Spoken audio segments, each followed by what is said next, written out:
If you are running email marketing campaigns and getting heartbreaking results, then it's probably because of one of these four things. Now, we think it might be because of the copy, the subject line, the timing, this and that. But although all those things matter, it boils down to these four core pillars because it's like an iceberg, right? We only get to see the top 10%, which is like we think about the copy with the subject line and all those things. There is a huge chunk that we cannot see, and that's like the setup, list segmentation, and all those nitty gritty stuff like that. And in this video, I'm going to discuss the four core pillars of email marketing. These are the fundamentals. And just so you can decide if you want to listen to me or not, let me give you a bit of my background. I got into email marketing in 2025. I worked in an agency, and I used to run campaigns and email marketing for the clients, for their clients, right? And one of those clients was Cool to Be Conscious. We are going to talk about the fundamentals of emails, right? So that's all about myself and the background, and let's get into the main stuff. So you might have heard the fact that for every dollar that you put in emails, you get 42 back. And for that reason, people like to spend more money hoping for better results. But think of ad campaigns, right? If you put in, like, if you ramp up your budget, that doesn't mean you'll get good results. Facebook will just run through your money. So that's why just send more emails is not the answer. It's the four essential ideas that you need to win email marketing. So we need to actually care about these four pillars, the actual mechanism, so that we can get the result that we desire.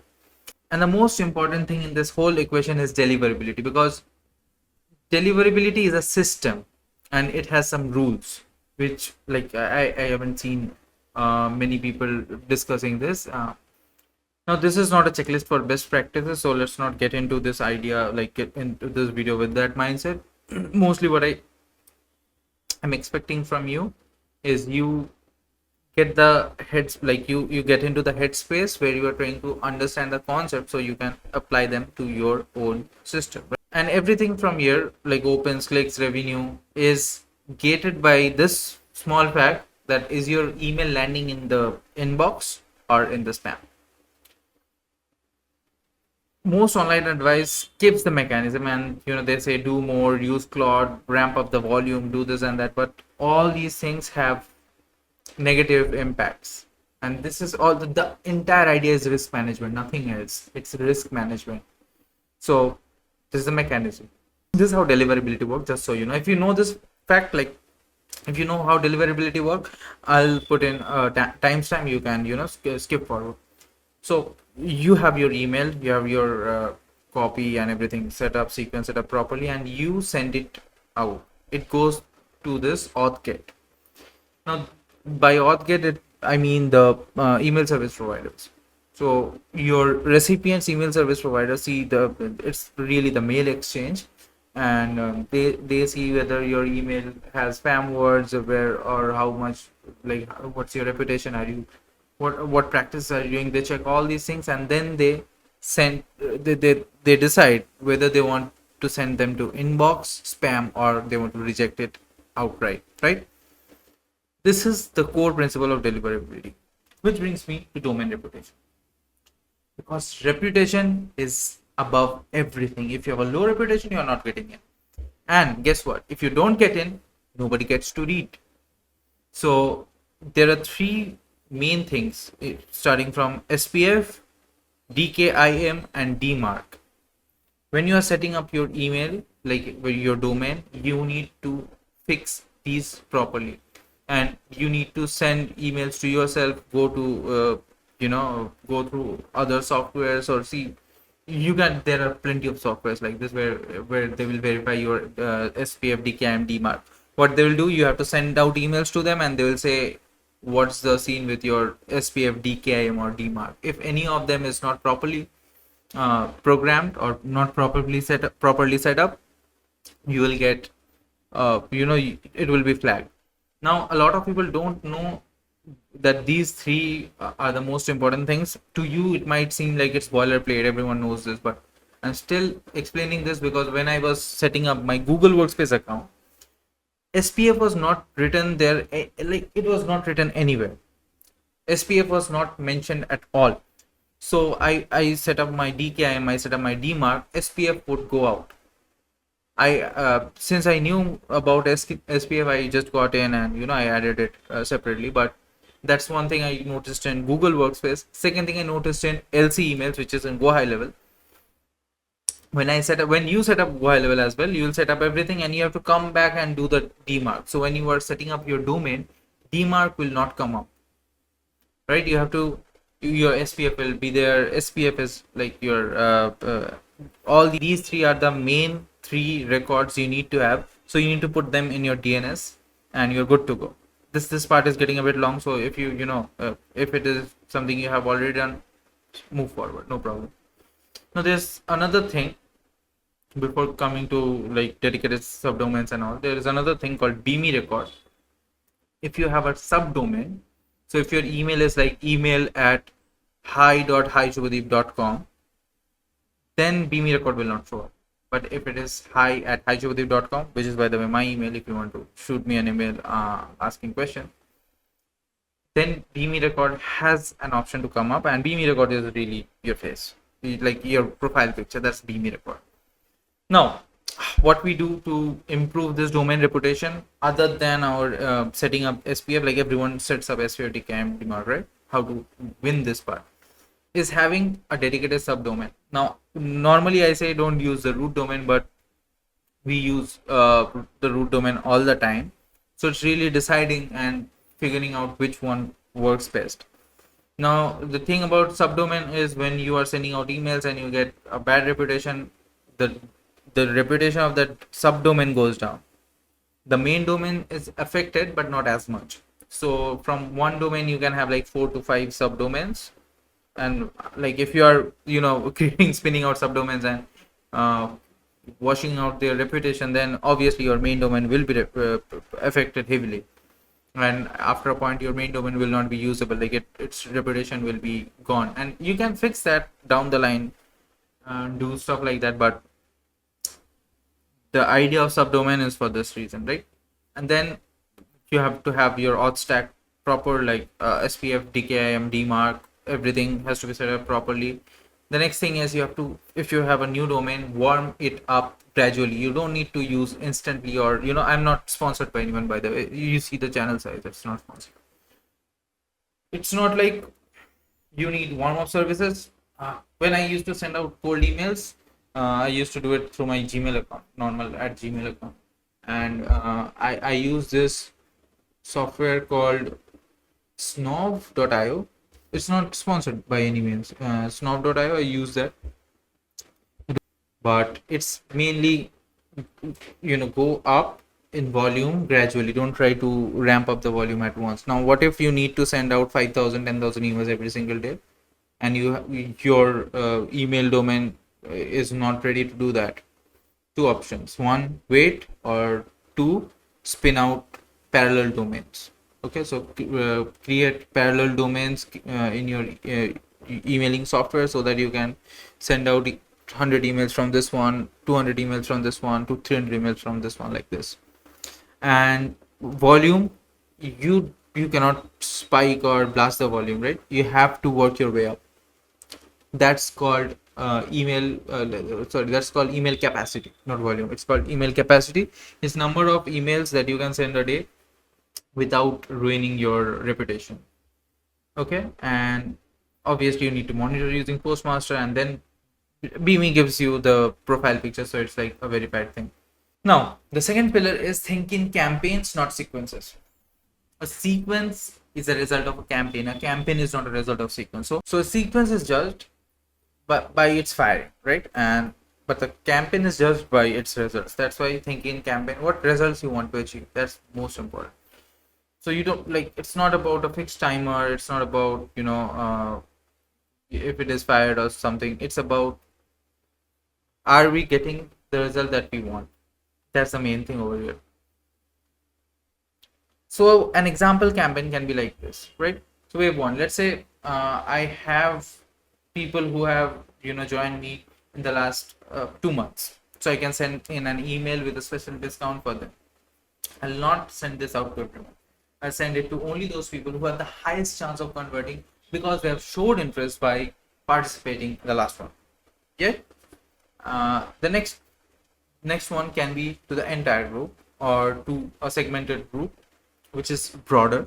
And this list will, people will be notified that, hey, we are coming, we are doing this, or this new master class is coming, or something like that. The next email can be, it can be next day, it can be, a bit later, it can be 3 days ago, it can be 2 days ago, depending on what works in your industry. This is where industry knowledge comes in, and this is where you can retarget the opener. So anyone from the last campaign, from the last emails which was waved, to anyone who has opened, you can just email them and ask them, hey, limited time offer, are you interested? So this is like a simple 3-wave system. This can be a 4-wave, 5-wave system. Like I was running a webinar campaign for someone, and the number of emails we did were 5. The first email was like a general email to the people who joined to the previous webinar and people who have bought something in the last 1 year. So we shot them an email with the special discount. Next email was to the rest of the group saying, hey, we are dropping in this date, da da da.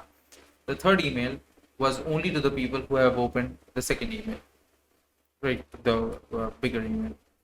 The fourth email was again to the people, the entire group, saying, hey, this we are dropping on this date, da da da.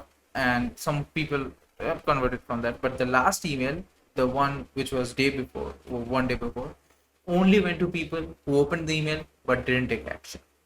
Because the people who have didn't open, like people who haven't opened any email, any of my 5 emails, uh, like they will not open anything. Maybe I can exclude the first group from that, but from the bigger group, the chances are very high that they will not open. Like the risk and the reward doesn't balance. So this is really, as I told you in the beginning, it's about risk management, risk versus reward. It doesn't work out. So if I send out the emails to 60,000 people, right before I'm going to launch, and maybe 1% or 0.5% of them converts, that's not really worth it. Like not worth for the email reputation that I will lose. Okay, maybe if I keep that reputation, if I maintain that reputation, I'll be able to reach those people who have a high chance of converting. So it's not, it's not 2 plus 2 4 everywhere. It's just many things that go on. Now the third pillar of this entire thing is maximum engagement from targeted people. This is exactly what I was talking about in the last point as well. It's figuring out where you have maximum hit possibility. So the right mindset is getting maximum engagement from the target person and maximum reach. And what do I mean by target person is, again, the first example that I gave you. So I'm chunking this entire thing based on highest probability, and that's what we do. That's why people who have opened, I send them the email again. In this case that works, but in your case it might be different. Everyone's situation is different, and that's why I'm talking about the pillars and the ideas and not the actual mechanism. The actual mechanisms are like the guidelines which I'm using as examples, but for your industry you have to figure it out. You have to like think about it. What's really your target person? It's someone who has proved their interest to you and who has a very high probability. In the entire list that you have, the people who have the highest probability to get in should be contacted, right? Now we have to look for some signals to understand that, okay, this person has like a higher probability of getting in with me. And how do we decide that? That's what we'll talk about over here. So if they're replying, if they're clicking, if they're opening, or if they're, this is something you will not be able to understand if they're dragging from promotions to primary. But if someone was not opening your email earlier but now is opening your email, that's how you will know that your emails are going into the primary. So all those people who have opened, interacted, clicked, or taken action in some way, shape, or form, those are the people you need to focus on. Also, if something bounces, like if you get a spam complaint, if someone unsubscribes, if someone bounces, then you need to just put a tag on them or somehow seclude them. I'm totally against deleting contacts. Somehow seclude them and leave them alone. Don't send them any emails in the next 6 months. Don't do that. So this is how you target that person. Like I told you in the last example, on day 2 I'll send out to everyone, but on day 3 only to those people who have opened, because they have showed their interest to me. They have showed me that my email is getting in, right? But if you are watching this from France or Italy, then you have no way to understand if they have opened, because your pixels are banned. And maybe I can make a video on that. If this video gets a bit of love from you, I'll make a video on that as well. But what we need to do is we need to write for the segment. Targeting means segmentation, and when we are we create segments so we can talk directly to this person. This is where copy comes in as well.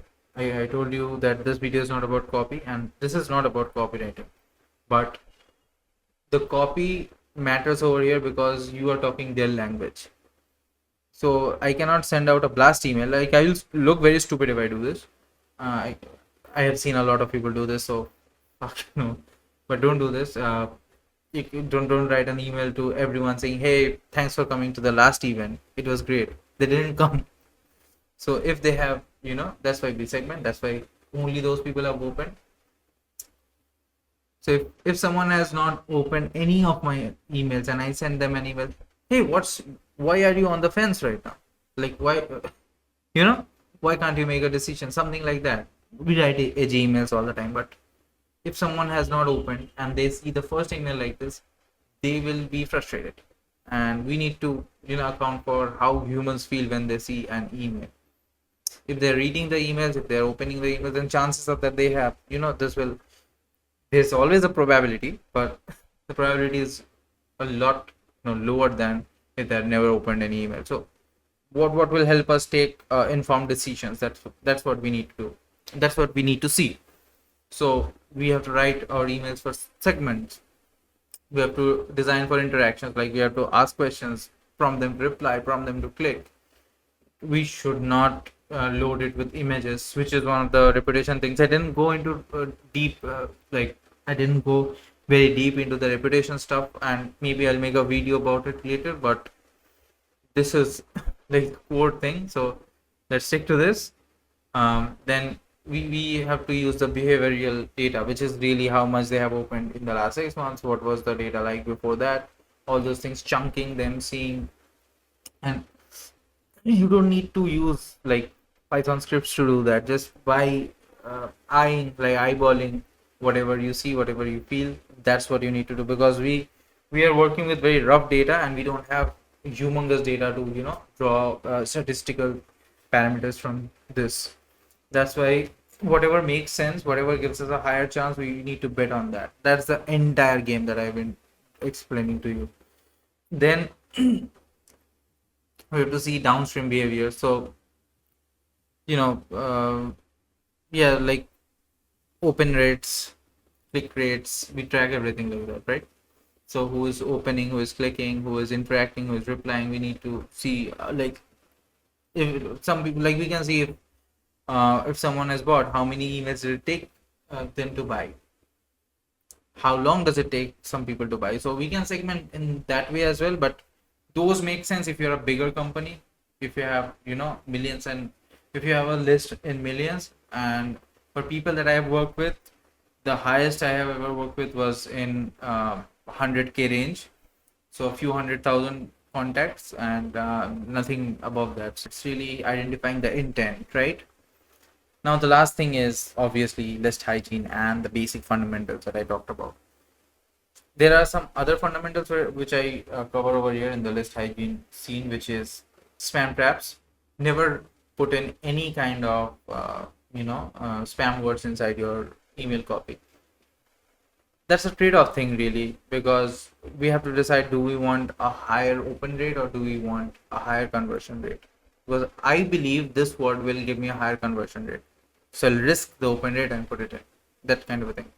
But beware of spam traps, as in the contact IDs that you get, the email IDs that you get, be aware of that, because a lot of people do not keep their verified email section on. So I can put in any email and go forward. And when you are trying to like contact them, or you're trying to send them their lead magnet or your booking calendar or anything or any communication, your email will be bounced because that email ID doesn't exist. That's why we do something known as list validation. So we'll take all the emails and we'll see which of these emails are valid. That's what we do. It's a bit expensive, but that's the that's the price of the trade. You have to validate the email IDs that you have, and we do this like every 3 to 6 months. Next is chronically unengaged people should be avoided. Like anyone who has not opened any email in the last 6 months is probably a dead contact. We need to tag them, leave them alone, and then operate on them later. Because if you keep hammering on them, they will get angry. They will push you to spam and block you. So this is like a hygiene checklist which you can use. So we want to keep our spam complaint rate always between 0.1 to 0.3%. Okay. We need to have a one-click unsubscribe button. It's part of email compliance and we need to do it. Anyone can opt out anytime. Okay. We need to make sure that they can. And if they opt out, don't touch them. Okay. Maybe 6 months or 12 months later, you send out an email saying, hey, things have changed. We have done da da da da da. Do you want to jump back in? But nothing more than that. Okay, this is a part of email compliance. You need to have it legally. You need to have it. Okay, and if you don't have it, it's not a problem. They'll just mark you spam and move on. Next, sunset window. Sunset window is basically the thing that I talked about, which is if they have not opened an email in 180 days, which is 6 months, just forget them, man. Just mark them dead and move forward, because we have things like dead list revival and campaigns like that. So we can use those campaigns later, like 6 months or 12 months later, to re-engage these contacts, but don't touch them now because it will only hurt you. And the most important thing is to watch for bounces. If you get bounces, hard, soft, doesn't matter. Avoid that contact. Don't do it. Like, don't try to hit them again and again. If they have Outlook email IDs, and if you see an open rate of 0%, don't email them again. Wait. If you get hard bounces, don't email them again. Wait. If you get 0% open rate on Outlook, stop. Take a step back. Send out emails to others. Get the reputation up. Because Outlook have a lot of Outlook is really notorious for this. So watch out for that. And verify emails at capture, also verify later. So there are tools and APIs that you can use. There are a lot of tools that will validate email lists and email contacts. So things like that can be used in Go High Level. If you're using Go High Level, there's a tick box which actually verifies the email. So when they will put the email in, they will get an OTP in their own email. They can put it in here, and that lets them move forward in the form. So there's that. And for email marketing, never buy lists. For marketing, for cold emailing you can, but that's a separate thing. Okay, don't mix this with that. Don't put all your eggs in one basket. It's a very vast topic. I can speak for hours on this, but these are the 4 pillars that are fundamental for email marketing. Consensual email marketing, where people have actually consented and given you their email IDs. Okay, if you don't have the consent, then there's a separate process to get the consent. You need to, the cold emailing thing is a whole different ballpark. It doesn't follow all the things that we follow over here. There are a lot of nuances because it's in the gray area, and we will discuss it if this video gets enough views and enough engagement from you. So if you love this video, share it with your email marketing friends or business owner friends who might need this. Okay, I don't need you to spam it to your friends because I won't make the cold emailing video or the other risk management videos with it.